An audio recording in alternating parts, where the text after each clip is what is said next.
Going too fast is one of the mistakes all negotiators are prone to making. Fly like an eagle. Subscribe.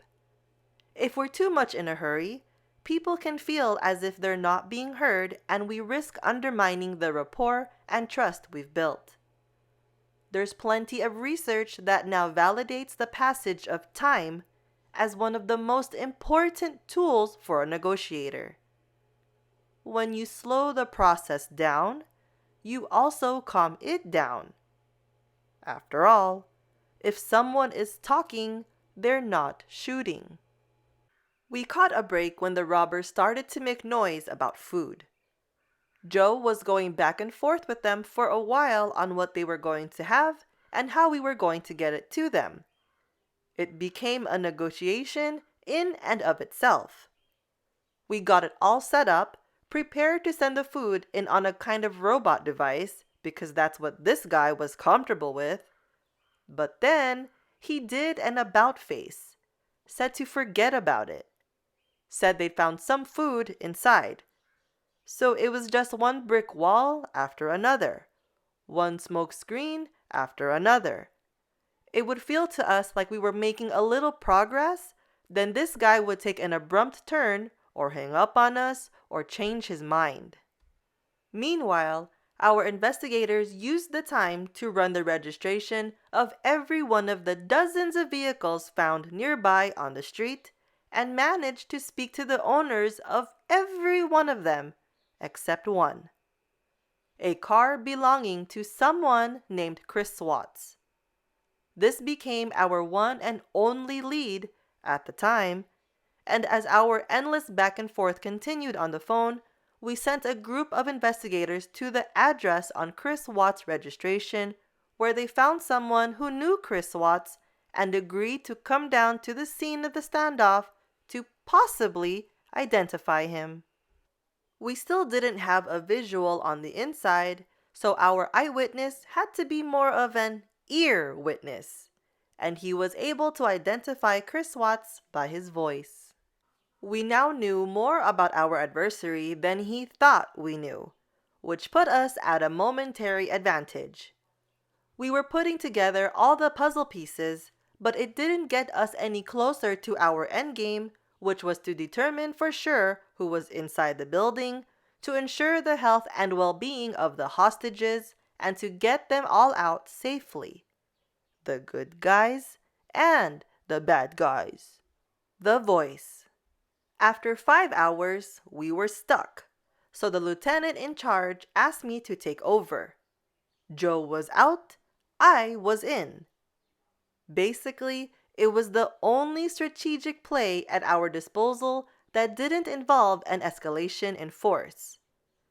The man we now knew as Chris Watts had been in the habit of ending his calls abruptly, so my job was to find a way to keep him talking. I switched into my late-night FM DJ voice. Deep, soft, slow, and reassuring. I had been instructed to confront Watts as soon as possible about his identity. I also came onto the phone with no warning, replacing Joe against standard protocol. It was a shrewd move by the NYPD lieutenant to shake things up, but it easily could have backfired. The soothing voice was the key to easing the confrontation. Chris Watts heard my voice on the line and cut me off immediately. Said, "Hey, what happened to Joe?" I said, "Joe's gone. This is Chris. You're talking to me now." I didn't put it like a question. I made a downward inflecting statement in a downward inflecting tone of voice. The best way to describe the late-night FM DJ's voice is as the voice of calm and reason.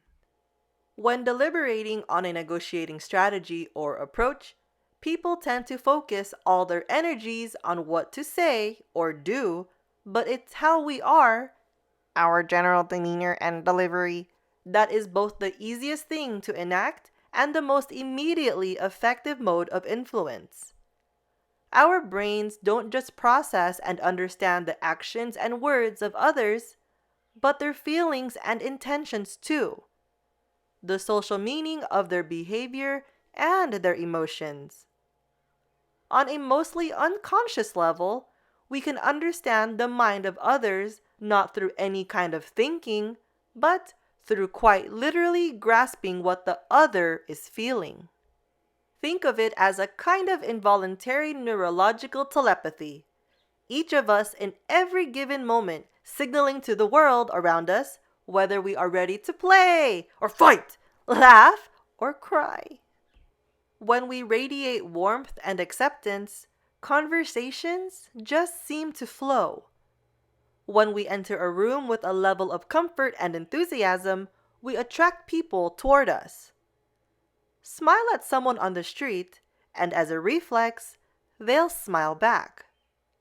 Understanding that reflex and putting it into practice is critical to the success of just about every negotiating skill there is to learn. That's why your most powerful tool in any verbal communication is your voice. You can use your voice to intentionally reach into someone's brain and flip an emotional switch. Distrusting to trusting, nervous to calm. In an instant, the switch will flip just like that with the right delivery. There are essentially 3 voice tones available to negotiators. The late night FM DJ voice, the positive playful voice, and the direct or assertive voice. Forget the assertive voice for now, except in very rare circumstances, using it like slapping yourself in the face while you're trying to make progress.